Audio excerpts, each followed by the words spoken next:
வணக்கம். தலைப்புச் செய்திகள். காரைக்காலில் படுகொலை செய்யப்பட்ட பள்ளி சிறுவனின் குடும்பத்திற்கு ரூபாய் 5 லட்சம் நிவாரண நிதியை முதலமைச்சர் ரங்கசாமி வழங்கினார்.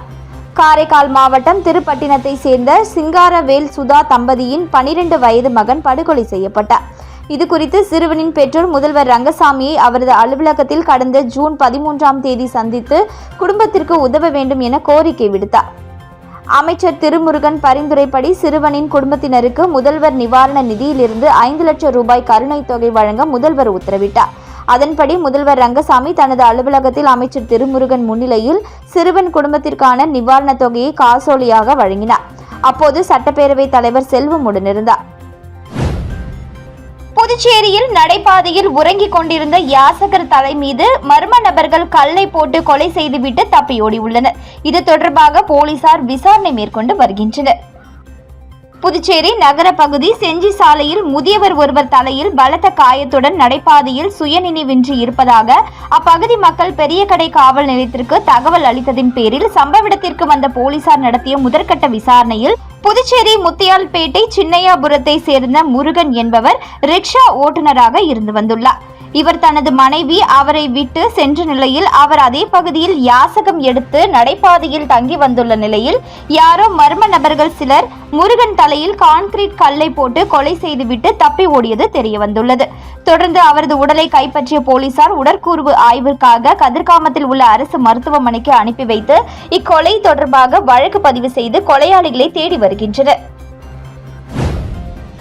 பாஜக எம்எல்ஏக்களின் ஆதரவை அரசு இழந்துள்ளதால் குறுக்கு வழியில் வேறு ஆட்சி அமையும் முன்பு முதல்வர் ரங்கசாமி தனது பதவியை ராஜினாமா செய்துவிட்டு தேர்தலை சந்திக்க வேண்டும் என அதிமுக மாநில செயலாளர் அன்பழகன் வலியுறுத்தியுள்ளார்.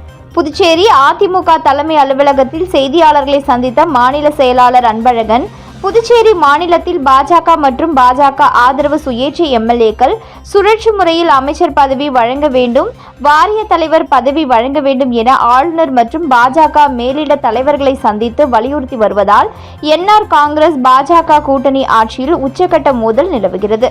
இதனால் மக்கள் நலத்திட்டங்கள் எதுவும் நடைபெறாததால் அரசு இயந்திரம் முழுவதுமாக முடங்கியுள்ளது என குற்றம் சாட்டினார். பாஜக மற்றும் ஆதரவு எம்எல்ஏக்களின் ஆதரவை அரசு இழந்துள்ளதால் குறுக்கு வழியில் வேறு ஆட்சி அமையும் சூழல் உருவாகியுள்ளதால் முதல்வர் ரங்கசாமிக்கு ஆதரவளித்து ஆட்சியில் பங்கு பெற இரவு காத்த கிளி போல திமுக காங்கிரஸ் உள்ளது. யார் ஆதரவு அளித்தாலும் இதே நிலைதான் ஏற்படும் என்பதை உணர்ந்து என்ஆர் காங்கிரஸ் எம்எல்ஏக்களை தனது கட்டுப்பாட்டில் வைத்துக்கொண்டு முதல்வர் ரங்கசாமி தாமாக முன்வந்து ராஜினாமா செய்துவிட்டு சட்டமன்ற தேர்தலை சந்திக்க வேண்டும் என்றார். மறைந்த முன்னாள் சபாநாயகர் கண்ணனின் மகன் விக்னேஷ் கண்ணன் மூத்த நிர்வாகிகள் மற்றும் தனது ஆதரவாளர்களுடன் ஆலோசனை செய்திருப்பது அரசியல் வட்டாரத்தில் பெரும் பரபரப்பை ஏற்படுத்தியுள்ளது. புதுச்சேரியில் முதல்வர் ரங்கசாமி, அமைச்சர் நமச்சிவாயத்திற்கு எதிராக பாஜக மற்றும் பாஜக ஆதரவு சுயேட்சை எம்எல்ஏக்கள் போர்க்கொடி தூக்கி இருப்பது அரசியல் வட்டாரத்தில் பரபரப்பை ஏற்படுத்தியுள்ளது.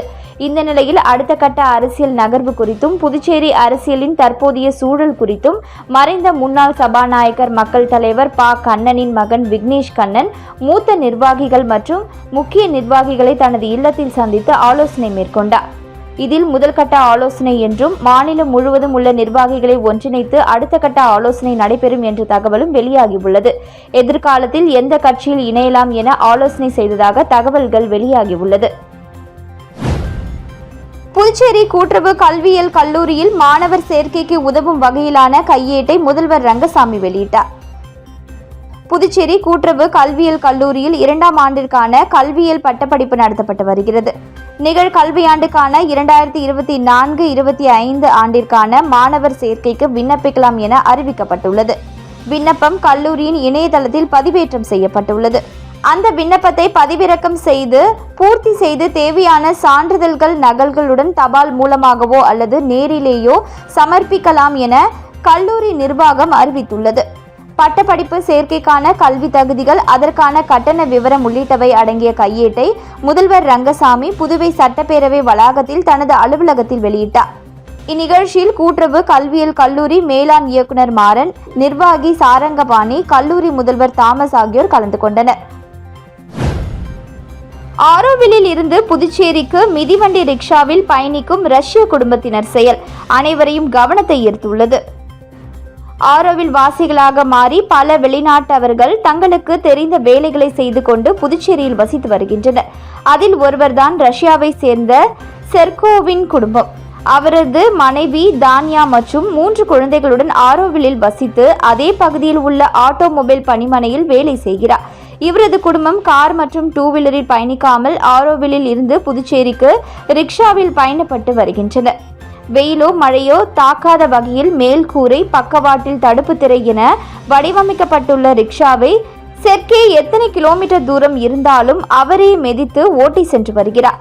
இது அனைவரின் கவனத்தையும் வெகுவாக கவர்ந்துள்ளது.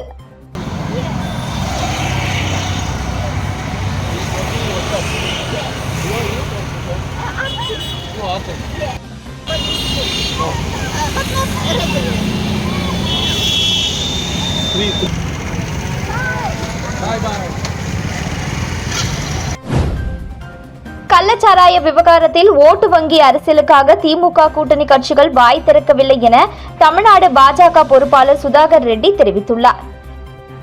கள்ளக்குறிச்சியில் விஷச்சாராயம் அருந்தி புதுச்சேரி ஜிப்மர் மருத்துவமனையில் சிகிச்சை பெறுபவர்களை தமிழ்நாடு பாஜக பொறுப்பாளர் சுதாகர் ரெட்டி இன்று சந்தித்து நலம் விசாரித்தார். தொடர்ந்து செய்தியாளர்களை சந்தித்த அவர், கள்ளக்குறிச்சி சாராய மரணங்கள் தமிழக அரசு நிர்வாகத்தின் முழுமையான செயல் இழந்த தன்மையை காட்டுகிறது. உள்துறை பொறுப்பு வகிக்கும் தமிழக முதலமைச்சர் தான் தார்மீக பொறுப்பு. இதற்கு கள்ளச்சாராயம் மற்றும் போதை ஒழிப்பிற்கு மத்திய அரசின் உதவியுடன் தமிழக அரசு நடவடிக்கைகளை கடுமையாக எடுக்க வேண்டும். அதை விடுத்து அடுத்த மாநில அரசுகள் மீதும் அண்டை மாநிலம் மீதும் புகார் கூறி தப்பித்துக் கொள்ளக்கூடாது. திமுகவின் கூட்டணியில் இருப்பதால் காங்கிரஸ் உள்ளிட்ட கட்சிகள் வாய் திறக்கவில்லை. காரணம் அவர்களுக்கு ஓட்டு வங்கி அரசியல் என சுதாகர் ரெட்டி விமர்சித்தார். புதுச்சேரி அரசு குடிசை மாற்று வாரியம் மூலம் வீடு கட்டும் திட்டத்தின் கீழ் முத்தியால்பேட்டை தொகுதியைச் சேர்ந்த 12 பயனாளிகளுக்கு முதல் தவணை பெறும் அரசாணையை பிரகாஷ்குமார் எம்எல்ஏ பயனாளிகளுக்கு வழங்கினார். புதுச்சேரி அரசு குடிசை மாற்று வாரியம் மூலம் வீடு கட்டும் திட்டத்தின் கீழ் முத்தியால்பேட்டை பகுதியைச் சேர்ந்த 12 பயனாளிகளுக்கு முதல் தவணை பெறும் அரசாணை வழங்கும் நிகழ்ச்சி முத்தியால்பேட்டை தொகுதி சட்டமன்ற உறுப்பினர் அலுவலகத்தில் இன்று நடந்தது. இந்நிகழ்ச்சியில் தொகுதி எம்எல்ஏ பிரகாஷ்குமார் தலைமை தாங்கி பயனாளிகளுக்கு 1,20,000 ரூபாய் முதல் தவணை பெறும் அரசாணையை வழங்கினார். மேலும் பணத்தை செலவு செய்யாமல் முறையாக வீடு கட்ட வேண்டும் என பயனாளிகளிடம் வலியுறுத்தினார். இந்த நிகழ்ச்சியில் குடிசை மாற்று வாரிய இளநிலை பொறியாளர் சத்யவாணி, வருவாய் ஆய்வாளர் தணிகாச்சலம் மற்றும் எம்எல்ஏ ஆதரவாளர்கள் உட்பட பலர் கலந்து கொண்டனர். பணியின் போது உயிரிழந்தவர்களின் வாரிசுதாரர்களுக்கு கருணை அடிப்படையில் பணி வழங்க வலியுறுத்தி வாரிசுதாரர் சங்கத்தினர் அண்ணா சிலை அருகே கண்டன ஆர்ப்பாட்டத்தில் ஈடுபட்டனர். புதுச்சேரி நகராட்சியில் பணியின் போது இறந்து போன மற்றும் மருத்துவ ஓய்வு பெற்ற ஊழியர்களின் வாரிசுதாரர்கள் சுமார் 177 பேர் கருணை அடிப்படையில் பணி வழங்க வலியுறுத்தி கடந்த 20 ஆண்டுகளுக்கு மேலாக அரசை வலியுறுத்தி வருகின்றனர். ஆனால் அரசு இந்த கோரிக்கையை கண்டுகொள்ளவில்லை. இதனால் பணியை வழங்க வலியுறுத்தி வாரிசுதாரர்கள் நலசங்கம் சார்பில் பல கட்ட போராட்டங்கள் நடத்தி வருகின்றனர். இதன் ஒரு பகுதியாக கருணை அடிப்படையில் அரசு பணி வழங்க வேண்டும் என வலியுறுத்தி புதுச்சேரி அண்ணா சிலை அருகே வாரிசுதாரர்கள் நலசங்கம் சார்பில் கண்டன ஆர்ப்பாட்டம் நடைபெற்றது. இதில் கலந்து கொண்ட வாரிசுதாரர்கள் சங்கத்தினர் சுமார் 100க்கும் மேற்பட்டோர் கலந்து கொண்டு கோரிக்கைகளை வலியுறுத்தி கண்டன கோஷங்களை எழுப்பினார்கள். புதுச்சேரியில் சாராய கடைகளை மூட வேண்டும் உள்ளிட்ட பல்வேறு கோரிக்கைகளை வலியுறுத்தி காங்கிரஸ் எம்எல்ஏ வைத்தியநாதன் தலைமையில் காங்கிரஸ் கட்சியினர் முதல்வர் ரங்கசாமியிடம் கோரிக்கை மனு அளித்துள்ளனர்.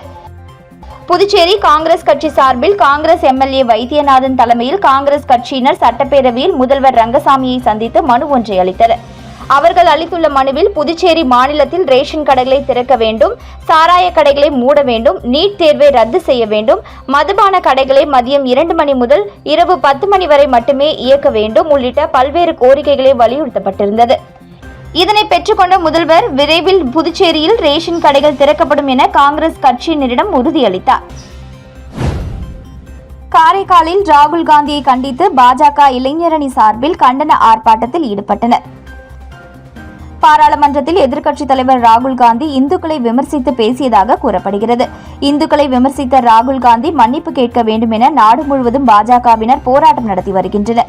இந்த நிலையில் பாஜக இளைஞரணி சார்பில் காரைக்கால் புதிய பேருந்து நிலையம் வாயிலில் ராகுல் காந்தியை கண்டித்து கண்டன ஆர்ப்பாட்டம் நடந்தது. ஆர்ப்பாட்டத்திற்கு காரைக்கால் மாவட்ட இளைஞரணி தலைவர் ஹரிஹரன் இளங்கோவன் தலைமை வகித்தார். இதில் சிறப்பு அழைப்பாளராக புதுச்சேரி மாநில பாஜக துணைத் தலைவர் GNS ராஜசேகரன் கலந்து கொண்டார். இதில் பாஜக மாநில துணைத் தலைவர் BMCV கணபதி உட்பட மாவட்ட தலைவர் முருகதாஸ், மாவட்ட பொறுப்பாளர் மீனாட்சி சுந்தரம் உள்ளிட்ட மாநில மாவட்ட அணி நிர்வாகிகள் பலர் போராட்டத்தில் கலந்து கொண்டு கண்டன உரையாற்றினர். போராட்டத்தில் ஈடுபட்டவர்கள் ராகுல் காந்திக்கு எதிராக கண்டன கோஷங்களை எழுப்பினர். திருவேணி நகர் அருள்மிகு ஸ்ரீ திருப்புர சுந்தரி உடனுரை ஸ்ரீ திருவேணீஸ்வரர் ஆலயத்தில் தேய்பிறை பிரதோஷ வழிபாடு வெகு சிறப்பாக நடைபெற்றது. வில்லியனூர் சட்டமன்ற தொகுதிக்கு உட்பட்ட மெனவெளி திருவேணி நகர் பகுதியில் அமைந்துள்ள அருள்மிகு ஸ்ரீ திருப்புர சுந்தரி உடனுரை ஸ்ரீ திருவேணீஸ்வரர் ஆலயத்தில் தேய்பிறை பிரதோஷ வழிபாடு வெகு சிறப்பாக நடைபெற்றது. மேலும் சுவாமிக்கு பால், தயிர், இளநீர், சந்தனம், விபூதி, பஞ்சாமிர்தம், பன்னீர் உள்ளிட்ட பல்வேறு திரவியங்களால் அபிஷேகம் செய்யப்பட்டது. தொடர்ந்து நடைபெற்ற பிரதோஷ வழிபாட்டில் திரளான பக்தர்கள் கலந்து கொண்டனர். இதனைத் தொடர்ந்து சுவாமிக்கு பூஜைகள் செய்யப்பட்டு மகா தீபாராதனை காண்பிக்கப்பட்டது. இதனைத் தொடர்ந்து பிரதோஷ நாயகர் உட்புறப்பாடு வலம் வருதல் நிகழ்ச்சி வெகு சிறப்பாக நடைபெற்றது. இதில் பக்தர்கள் திரளானோர் கலந்து கொண்டு சுவாமி தரிசனம் செய்தனர். புதுச்சேரி மக்களவை தொகுதியில் தேர்தலில் போட்டியிட்ட பாஜக, காங்கிரஸ் உள்ளிட்ட 26 வேட்பாளர்களின் செலவின கணக்கு விவரம் அதிகாரப்பூர்வமாக வெளியிடப்பட்டுள்ளது. புதுச்சேரி தேர்தல் நடத்தும் அதிகாரியும் மாவட்ட ஆட்சியருமான குலோத்துங்கன் வெளியிட்டுள்ள செய்திக்குறிப்பில், கடந்த 19ஆம் தேதி நடைபெற்ற மக்களவைத் தேர்தலில் புதுச்சேரி தொகுதி பாஜக, காங்கிரஸ், அதிமுக, நாம் தமிழர் உள்ளிட்ட அரசியல் கட்சிகள் மற்றும் சுயேட்சைகள் என 26 வேட்பாளர்கள் போட்டியிட்டனர். காங்கிரஸ் வேட்பாளர் வைத்தியலிங்கம் வெற்றி பெற்றார். தேர்தல் செலவின கணக்குகள் அனைத்தும் சரிபார்க்கப்பட்டு அதிகாரப்பூர்வமாக வெளியிடப்பட்டுள்ளது. அதன்படி வெற்றி பெற்ற காங்கிரஸ் வேட்பாளர் வைத்தியலிங்கம் 39,80,196 ரூபாய் தேர்தல் செலவு காண்பித்துள்ளார். பாஜக வேட்பாளர் நமச்சிவாயம் 53,29,927 ரூபாயும், அதிமுக வேட்பாளர் தமிழ்வேந்தன் 26,18,504 ரூபாய் எனவும், நாம் தமிழர் கட்சியைச் சேர்ந்த மேனகா 7,73,480 ரூபாய் எனும் செலவு கணக்கை தாக்கல் செய்துள்ளனர். இதேபோன்று பல்வேறு கட்சிகள் மற்றும் சுயேட்சை வேட்பாளர்களும் செலவின கணக்கு தாக்கல் செய்துள்ளனர். இந்த செலவின கணக்குகள் இந்திய தேர்தல் ஆணைய இணையதளத்தில் பதிவேற்றம் செய்யப்பட்டுள்ளது. புதுச்சேரி அரசு சாலை போக்குவரத்து கழக ஒப்பந்த ஓட்டுநர்களுக்கு ஊதியம் உயர்வு வழங்கப்படும் என்று முதலமைச்சர் ரங்கசாமி தெரிவித்துள்ளார். புதுச்சேரி சாலை போக்குவரத்து கழக ஊழியர்களின் நீண்ட நாள் கோரிக்கையை ஏற்று ஒப்பந்த ஓட்டுநர்களின் மாத ஊதியத்தை 10,804 ரூபாயிலிருந்து 16,796 ரூபாயாகவும், ஒப்பந்த நடத்துனரின் மாத ஊதியத்தை 10,656 ரூபாயிலிருந்து 16,585 ரூபாயாகவும் உயர்த்தப்பட்டுள்ளதாக முதலமைச்சர் ரங்கசாமி தெரிவித்துள்ளார். உயர்த்தப்பட்ட இந்த மாத ஊதியத்திற்கான ஆணையினை முதலமைச்சர் சாலை போக்குவரத்து கழகத்தின் மேலாண் இயக்குநர் சிவகுமாரிடம் முதலமைச்சர் அலுவலகத்தில் இன்று வழங்கினார். இந்த ஊதிய உயர்வு 2024 ஜூன் மாதத்திலிருந்து அமலுக்கு வரும் என முதலமைச்சர் தெரிவித்துள்ளார். இந்த நிகழ்ச்சியின் போது சட்டப்பேரவைத் தலைவர் செல்வம் உட்பட பலர் உடனிருந்தனர். புதுச்சேரியில் கடந்த 2020ஆம் ஆண்டு நடந்த கொலை சம்பவத்தில் குற்றவாளிக்கு 10 ஆண்டு சிறை தண்டனை விதித்து நீதிமன்றம் தீர்ப்பளித்துள்ளது. புதுச்சேரி வில்லியனூர் அருகே கடந்த 2020ஆம் ஆண்டு முன்விரோதம் காரணமாக ராம்குமார் என்ற இளைஞர் படுகொலை செய்யப்பட்டார். இந்த வழக்கில் வில்லியனூர் உத்தரவாகினிபேட் பகுதியைச் சேர்ந்த முல்லை வளவனை வில்லியனூர் போலீசார் கைது செய்து காலாப்பட்டு மத்திய சிறையில் அடைத்தனர். இந்த நிலையில் புதுச்சேரி நீதிமன்றத்தில் இன்று விசாரணைக்கு வந்த இந்த வழக்கில் குற்றம் சாட்டப்பட்ட முல்லை வளவனுக்கு 10 ஆண்டு கடுங்காவல் தண்டனை விதித்து நீதிபதி சந்திரசேகரன் உத்தரவிட்டார். இந்த வழக்கில் அரசு வழக்கறிஞர் ரவீந்திரன் ஆஜரானார். இத்துடன் செய்திகள் நிறைவடைந்தன. வணக்கம்.